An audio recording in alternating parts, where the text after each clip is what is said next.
Distinguished Chartered Accountants, esteemed members of ICAI and all our valued guests. We are deeply honored to have with us today the newly elected Regional Council members and the esteemed past presidents of ICAI. Today we gather not just to discuss the code of ethics but to reaffirm the core values that bind us as professionals in the ever-evolving world of accounting and finance. We are deeply privileged to have with us today CA M P Vijaya Kumar sir, whose contribution to this field are nothing short of exceptional. Let's make this session interactive, insightful and memorable. It's my great honor to invite Mr. M P Vijaya Kumar sir and other dignitaries to the dais. Please sir.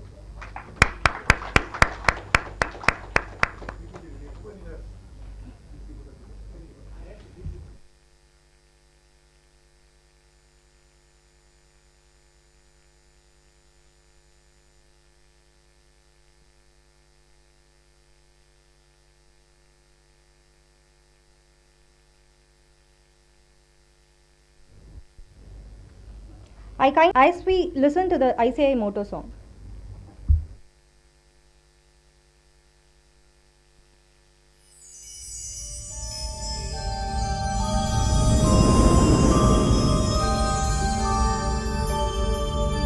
य एष सुप्तेषु जाग्रति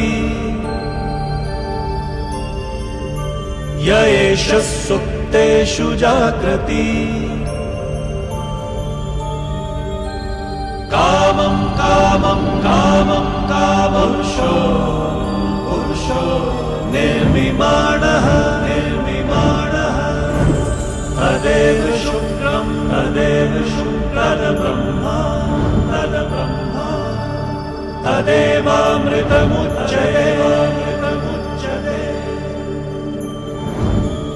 तस्मिन् लोकः शतः सर्वे तदूनात्यति कश्चन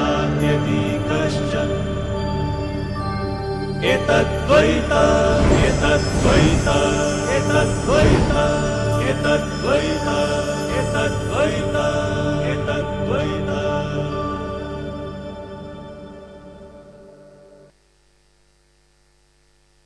Senior Chartered Accountant Member in Practice A.R. Venkatraman sir to hand over a memento to M P Vijaya Kumar sir.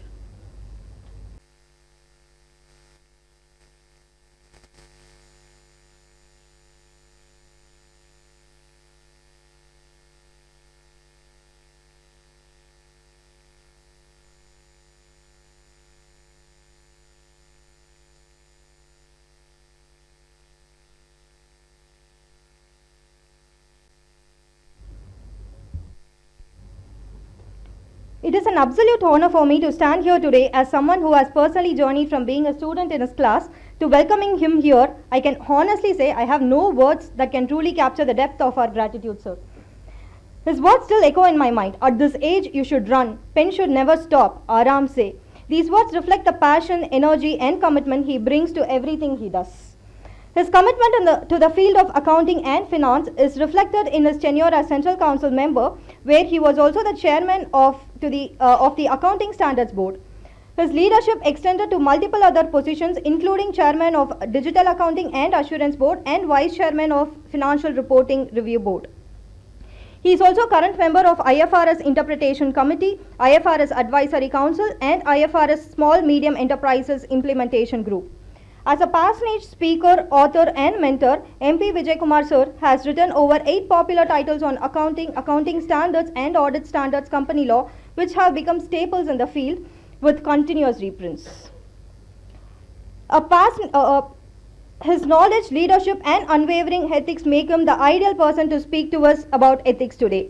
On behalf of ICAI, SIRC of ICAI, it is with great honor that we welcome the tall man, the embodiment of excellence in accounting, Mr. M P Vijaya Kumar sir. Please sir.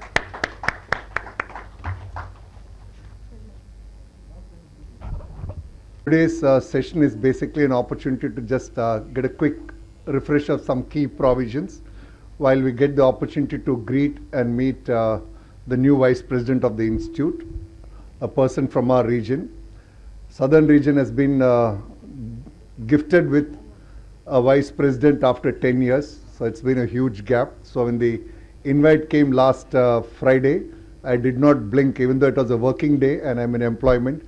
I did not blink twice to accept this invite because it was a very important one for the region in particular.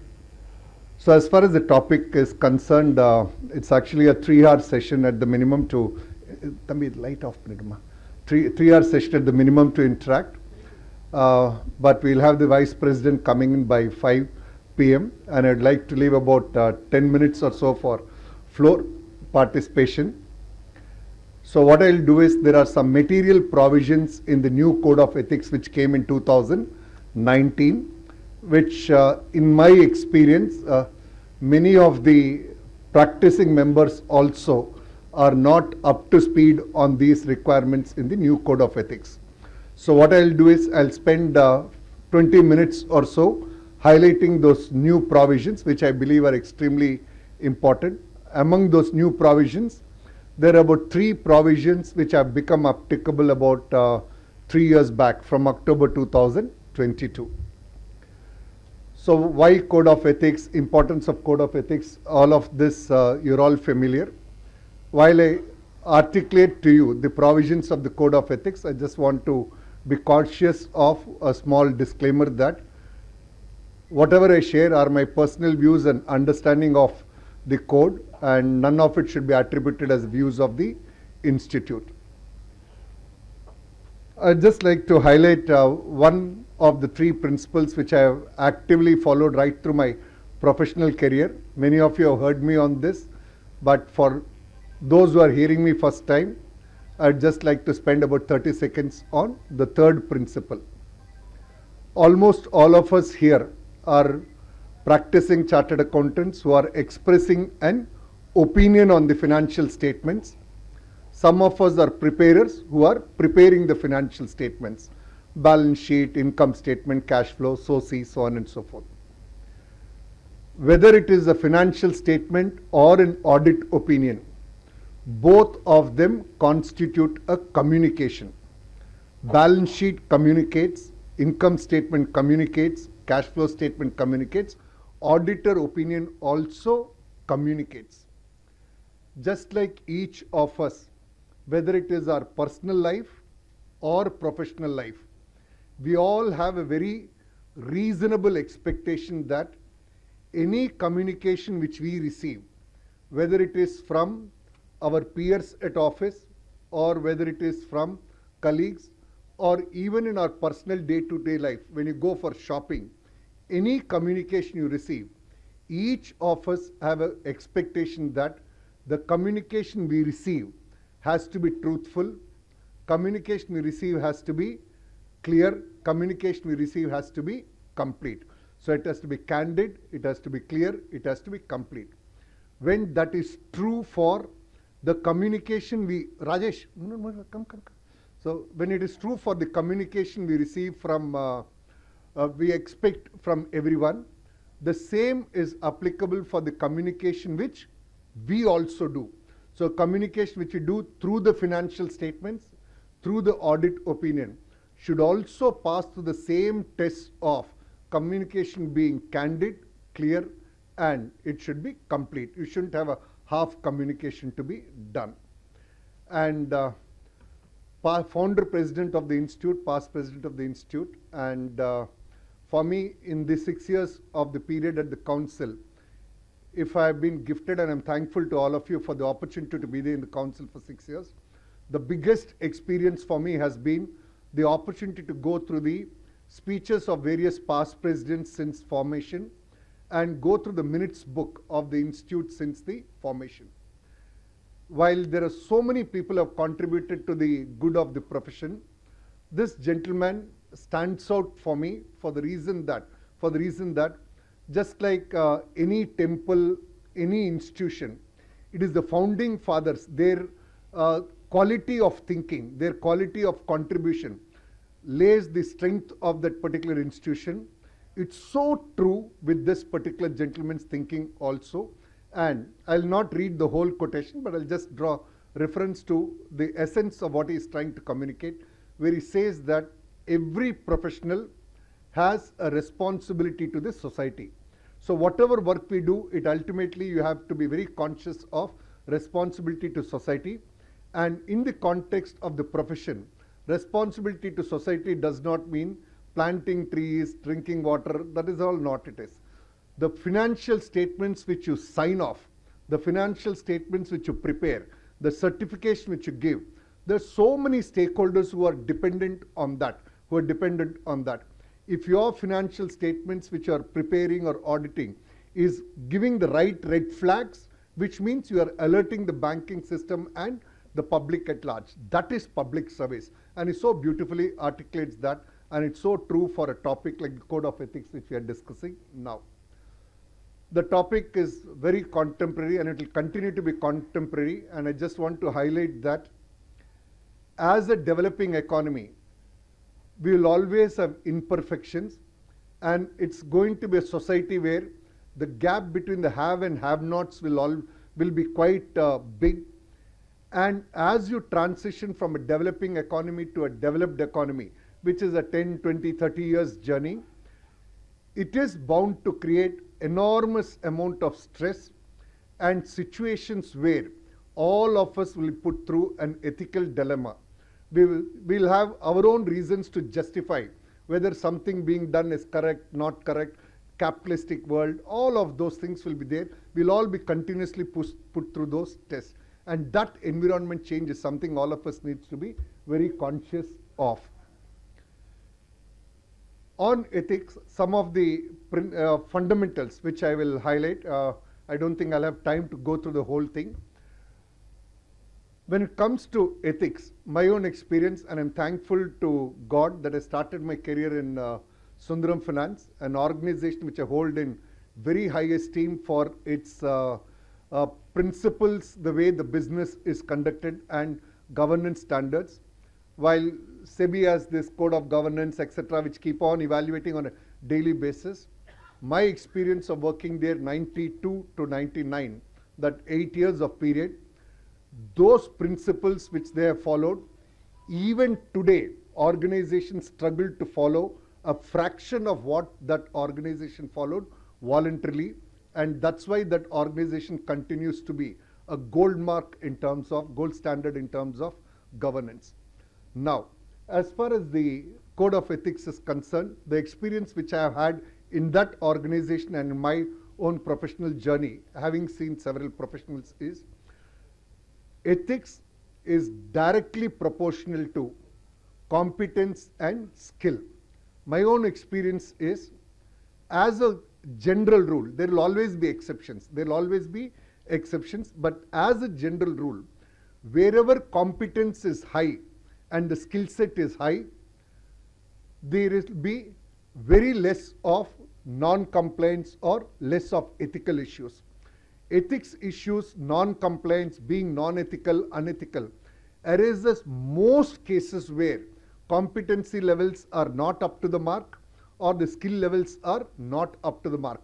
That's a very general principle which I have come across, because when people are extremely strong about the subject they are dealing with, whether it's a direct tax or indirect tax or whatever be the subject, when you are extremely strong about the subject you are dealing with, there is no incentive for a professional to compromise on the ethics. That's my experience. Some of you could have a different experience, but my experience is people are very strong in the respective area of practice, never compromise on the ethical requirements of a profession. That's why I say there's a very direct correlation between the competency levels and ethics. And since I see a few young members here, I'd just like to leave this word of wisdom, because my age gives me the opportunity to share that. When it comes to building your practice or as a profession, we always have a tendency to say that, look, there is so much of potential that person has, this person has, I'm not doing well, etc. Let me pick up everything, let me do this work, that work, and try to do everything. My strong advice to those people is, never accept a professional engagement in which you do not have adequate competence and skill. If you do not have adequate competence and skill, try to acquire that competence and skill by working with somewhere for some time before you get back to starting off on your own and getting to that independent practice status. I'll give you a very small example. Let's take, for example, a child is unwell, your child is unwell, you want to go to a doctor. I'm sure all of us have this expectation that the doctor who is treating you, the doctor who is treating you should, treating your child should be having the necessary competence and the necessary skill set. You wouldn't expect your child to be treated by a doctor who does not have that adequate competence or expertise for that particular diagnosis, and you expect the doctor to tell that, I am not competent for this, here is the reference, please go and meet the other doctor. That's a very common expectation you have. The same is true for our profession also. I would strongly urge particularly the younger set of members that if there are areas in which you don't have expertise, for example, I get opportunity first time to do an NBFC audit. I have never done audit of an NBFC. I don't have the necessary experience. Either get on board somebody who has adequate experience to do an NBFC audit, or politely say that I don't have experience of doing it. You can't equate it with another manufacturing or a trading company or other audit. It's an extremely specialized subject, and that kind of a focus is important if you want to stay independent and if you want to remain a very, very ethical professional. That's my view on the need for being competent and skillful to ensure that you're complying with ethics. And this is on the new code of ethics which came in 2019. It was rolled out in the COVID period effective July 2020. We are just about completing 5 years of this code, and this code will undergo some minor changes most likely from next year.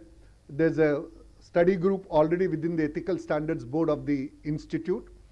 As far as this code of ethics is concerned, which came in 2020 effectively, is a major overhaul of the earlier code of ethics of 2009. What is that major haul? I'll briefly share with you, but it's a substantial change. It's already been there for about 5 years. I'm sure many of you have got exposure to it, but otherwise, particularly if you are in practice, even those in industry, this code is applicable, and I would encourage you to have a good understanding of the same. I just want to highlight 2-3 guiding principles which are followed by the International Ethical Standards Board. So these are 3 guiding principles, not of our institute. This is of the International Ethical Standards Board, who have drafted the code of ethics, which we have rightfully and religiously copied it for issuance to our members. So this particular code talks about basically 3 things. It recognizes that the ethics has a direct bearing on the quality of the work which is done. Second important thing, it goes to say that the code of ethics should be a conversant level of document. It should not be like a legal document. It should not be like an accounting standard or audit standard where the language is very tightly written and capable of interpretation only by somebody who has deep expertise. The entire code of ethics has been drafted keeping in mind that it should be like a conversation. So if you read the entire code of ethics, all the 4 sections or all the, particularly the first volume, if you read the first volume, the whole thing will be written as if there's a dialogue with the reader. So that's how the entire code is drafted. Even though some parts of the code is called standards, we have something called independent standard, part 4 of the code of ethics. Even though it uses the word standard, they have taken a very conscious approach that we will draft these standards only as a conversation and not like a technical language. That's the second important thing. And third is to encourage transparency. Those have been the guiding principle. I'll just, code of ethics applicable for those in service as well. In fact, many in practice, many in industry are not aware, but code of ethics is equally applicable to chartered accountants who are in service as well. Now, between the erstwhile code and the new code, some of the major changes. The erstwhile code had 2 parts, Part A, Part B. Part A was the Control C, Control V of the corresponding international code of ethics. Part B was the council decisions, the standards, etc. on the subject of ethics. But in the new code of ethics, we have 3 volumes. It's not 2 parts, it's 3 volumes. Volume 1, Volume 2, Volume 3, which is distinct. And it's important at this stage that all of you should know about a very significant development which has happened globally in this area, globally in this area. For example, accounting standards, globally we have a body called IFRS Foundation, which is a non-profit organization. Under the IFRS Foundation, you have International Financial Reporting Standards, International Accounting Standards Board, and then you have International Sustainability Standards Board. For Code of Ethics and Audit Assurance Standards, these two were earlier part of IFAC. They were earlier part of IFAC. IFAC is a congregation of accounting bodies across the world. So the International Accounting Audit Assurance Standards Board, International Ethical Standards Board was part and parcel of this particular international organization called IFAC. But for the same reasons of conversation which are now happening in India, ICAI, NFRA, all those kind of reasons, for exactly the same reasons, these two boards have been shunted out of, they've been pushed out of IFAC. These two boards are no longer part of the Federation of Accountants. The logic is the accounting bodies cannot set out the standards for themselves and follow it for themselves or monitor compliance. Consequently, these two boards have been shunted out of IFAC. And early 2018-19, globally they set up a separate foundation.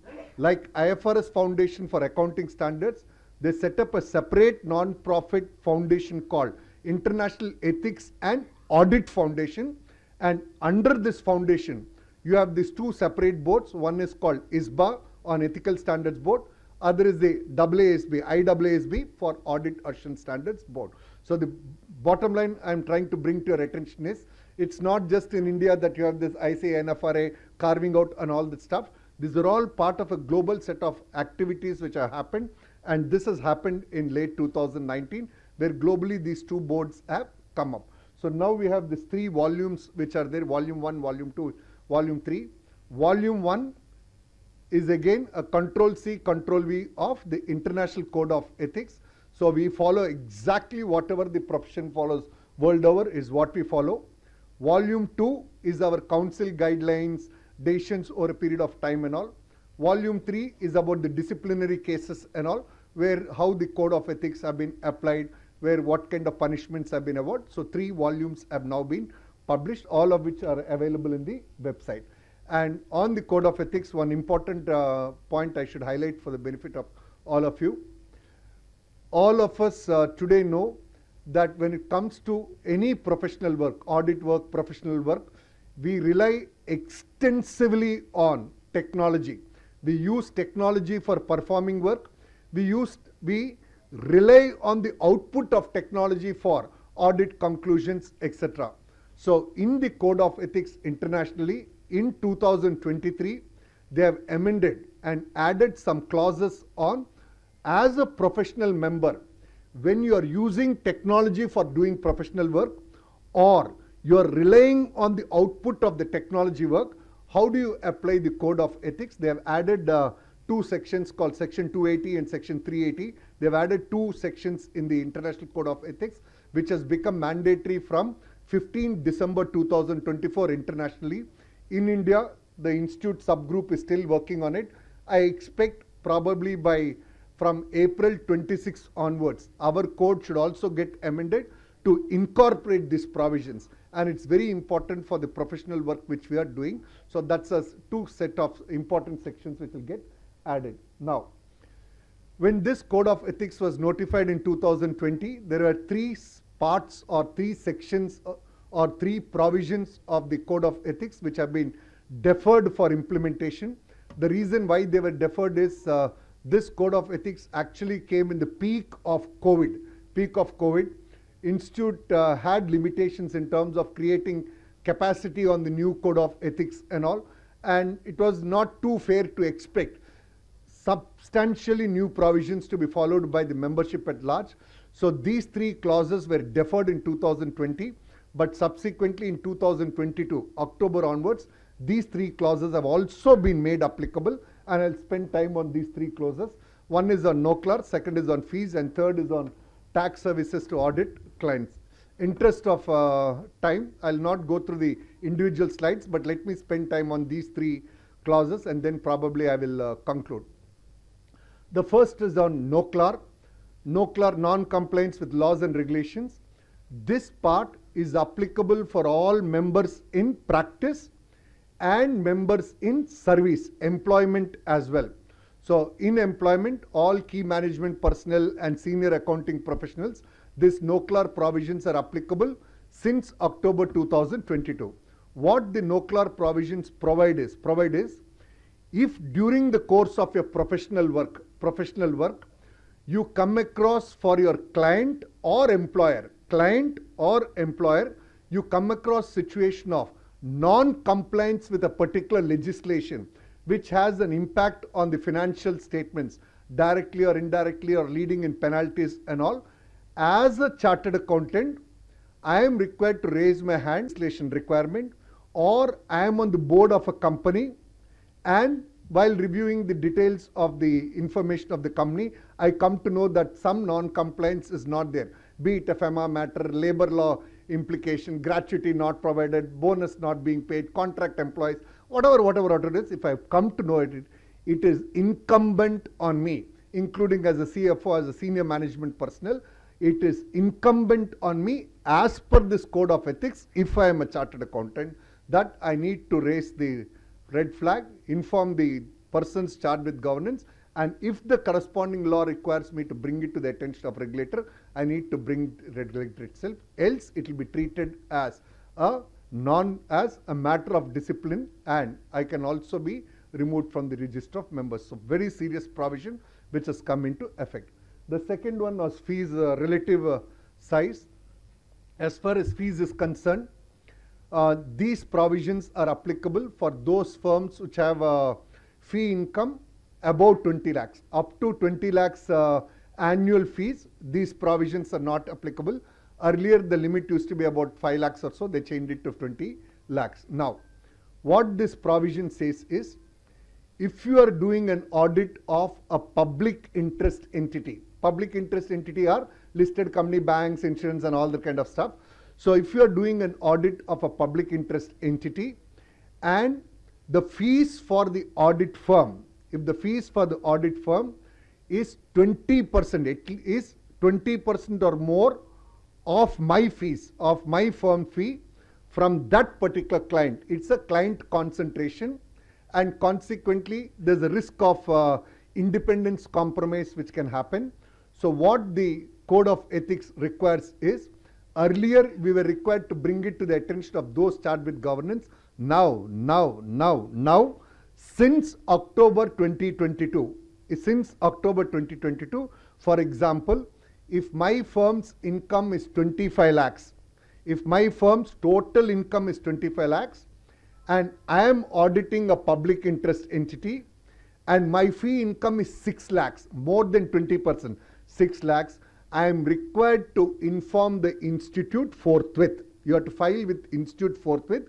What the institute is likely to do is, when the peer review comes next round, or any review happens in between, whether it could be a QRB review or they may suo motu initiate review, in that review they will come and see whether there was a compromise of independence with reference to the work which has been done. And with reference to unlist other than public interest entities, same example, my firm's total income is 25 lakhs and I have an unlisted company other than public interest entity, I have income of 40%, the threshold is 40% here. If my income is 11 lakhs out of 25 lakhs, 11 lakhs is coming from this one single client, I am required to make a disclosure with the institute, and how the institute will handle that matter is a different one. But this is a requirement from October 22 which has come up. So that's the second key provision I thought I will highlight. The third one which I would like to highlight is on tax services to audit clients. The erstwhile code of ethics was little open on this, but in this code of ethics they have classified 3-4 layers of tax related services. For example, filing a tax return, that is a permitted activity. That's a permitted activity, no conflict is there. But calculation of provision for tax for a client, calculating advance tax for client quarter after quarter, calculating provision for tax for a client, that is treated as an area of conflict of interest, and that particular case creates a self-review. Arun munnadi vara, creates a self-review threat. So as far as the tax quantification, provision for taxation is concerned, what the code of ethics says is you can safeguard that particular threat by asking another team in your firm to do the calculation. So I am the audit team, there is a separate tax team. I am prohibited from calculating provision for tax for my client, but my tax team is allowed to do it. So you should have that safeguard to avoid that self-review threat. Same is the case with tax advisory services. Let's say litigation, should you go and appeal, not go and appeal, what should be the position taken? So the engagement team is prohibited from doing it. You can, because of the self-review threat which is there, or advocacy threat which is there, you should ask another team of your firm to do it. Similarly, representing tax matters to beyond a particular level, so there are prohibitions. So that's the guidance which is available now. So as far as the new standard is concerned, these are changes which are there. I'll just highlight key parts. This is an important one you should know from a structure perspective. I told you there are 3 volumes which are there now. The first volume is the important volume. Second volume is basically our council guidelines, standards and all that stuff. Third is the disciplinary ones. This part 1, this volume 1 has 4 parts. Volume 1 has 4 parts. Part 1 is applicable to all of us, whether in industry or in practice, applicable to all of us. Part 2 is applicable for those who are in service. It includes those who are employed in an audit firm. So if an employee in an audit firm, for them also this is applicable, part 2. Part 3 is for those who are in practice, those who are having COP, for those who are in practice. And then there part 4, which is called independence requirements. They now call it independence standards. These independent standards have been broken up into 2 categories. One category for the extent of independence required for audit engagements. Another 4A, 4B. Another is for independence requirements for other than audit engagements. So independence also, they have tightened the requirements for audit, and for non-audit for other than audit, it's a little more relaxed kind of a situation which is there. So that's how the whole volume 1 has been constructed, 4 volumes. The details of all these are available in the slide decks to come. The part 1 which I told you, fundamental principles, these are the fundamental, including for non-audit engagements also. If somebody is engaging me for doing a due diligence for a potential M&A or for evaluation or for a certification also, I need to do this threat evaluation. So when you do this threat evaluation, you are required to see what are the safeguards which you have to apply if case there is any of these threats which exist, and if you are able to reduce the threats, accept it, else you are required to decline or avoid that engagement. So broadly, these are the categories of threats. These are the same as erstwhile code. They're all carried into the new code: self-review threats, your self-interest threat, advocacy threat, familiarity threat, and the intimidation threat. Now, the new standard, the new code of ethics, contrary to the old code of ethics, the way it is constructed is every part of the standard has 3 components. Just like if you notice your audit standards, we have initial part of the standard and there's an application material. So first you have some 20 paragraphs of the standard, then you have application material available. Same with code of ethics. What they've done is for every section of the standard, they've given 3 parts. They've given, they're 3 parts. The first part they've called it as introduction. So let's say, for example, hospitality, accepting gifts. So they first give an introduction of what it is. Then they have a paragraph which starts with the abbreviation called R.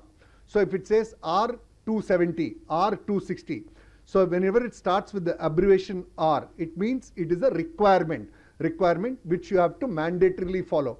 This is like the bold para, the standard para. Then for the same 260, section 260, you have introduction, then you have requirement, Then you have what is called application. So this requirement, hospitality, accepting gifts. So that particular section, how does somebody apply that provision? So you have 2-3 paragraphs to explain how that requirement has to be met with. So every section of the Code of Ethics has been classified with these 3 parts which are there: a sweet introduction, a nice rigid requirement clearly spelled out, and an application part which tells you how do you go about complying with the same. So all of the provisions of the Code of Ethics have this 3 section 1 which is there. And this is one other thing which I need to bring to your attention. Companies, audit, rotation, all of us are familiar. And 7 years rotation, all of us are familiar. NBFC, IRDA, bank, 3-year, 4-year, whatever rotation, we are all familiar. But look at the large number of non-corporates, LLPs, all of them who are there. For those where rotation provisions are not there, 7 years where firm is there, partner, engagement partner rotation is a must. But what they have added is the cooling off requirements. The cooling off requirements which were there have now been broken up into 3 categories. For the engagement partner, 5-year cooling off period. So 7 years exit, 5 years, after that only you can come back. So it's a trust or a society or a LLP.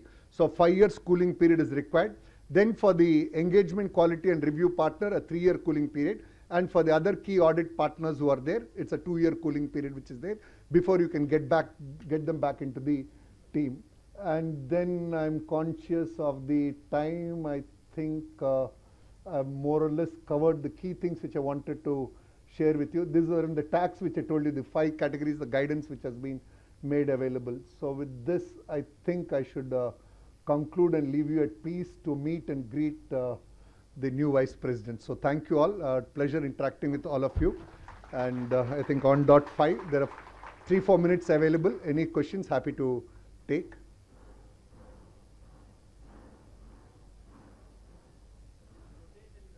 Yeah.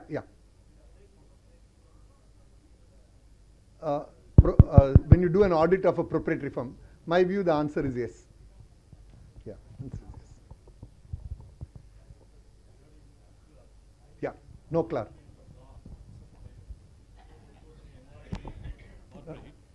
He has to strictly adhere the law. Yeah. If in case if there is a non-compliance, he should inform and also inform to the board or audit committee. Yeah. In case audit committee doesn't care about that one, okay, what would be the... You have to inform the concerned regulator under that particular law. But there is guidance on what type of non-compliance, like for example, if it is trivial, like procedure, some delay filing is there. Those are all not non-compliance. They are all non-compliance, but they don't come under the NOCLAR one. NOCLAR one typically would be, let's say, unauthorized remittance out of the country, or there is a loan given without any approvals which are required, or there are some non-compliance with the bonus provisions which are there. So those kind of things which will come here actually. But normally it would be taken care of by secretary, right? Yeah, no. There are the point is there are other mechanisms available to discover that. But what this requirement so beautifully places on all of us is, we are professionals, society trusts. Let's say for example, CFO is a chartered accountant, senior person, chartered committee chairman is chartered accountant. The society looks at the chartered accountant as somebody will protect versus a non-chartered accountant. So somebody can say that audit committee chairman is a non-chartered accountant, he has lesser responsibility, I have more responsibility. I take more responsibility because society gives me that extra respect, they look at me with awe. So this provision basically expects us as professionals, as knowledgeable people, whenever it comes to our knowledge, as we need not go probing into it. When it comes to our attention as we do the work, you are required to raise the... One more point you clearly mentioned, wherever competency level is on higher side, the failure to comply with the law or failure... Poetry in motion when he talks about whatever be the topic, and the way he so eloquently handles the questions, and he's so dedicated to our institute. That is why I said it would be a criminal offense to say thank you to him. However, sir, thank you so much for taking time out of your busy schedule, and that's not a cliche word, a really busy schedule that you have. Thank you so much for coming and sharing your knowledge with us. And code of ethics is something which we can never stop learning. Like he was so correctly saying, you know, we can never stop learning. Continuously, all of us will have to learn it and practice it. And thank you everyone for turning out in such huge numbers for this CPE seminar. We are anxiously, very, excitedly waiting for our VP to come and so that we can interact with him. I'm sure he's going to be here any moment because I also see some of our CCMs right outside. So let's wait for him. Thank you everyone once again.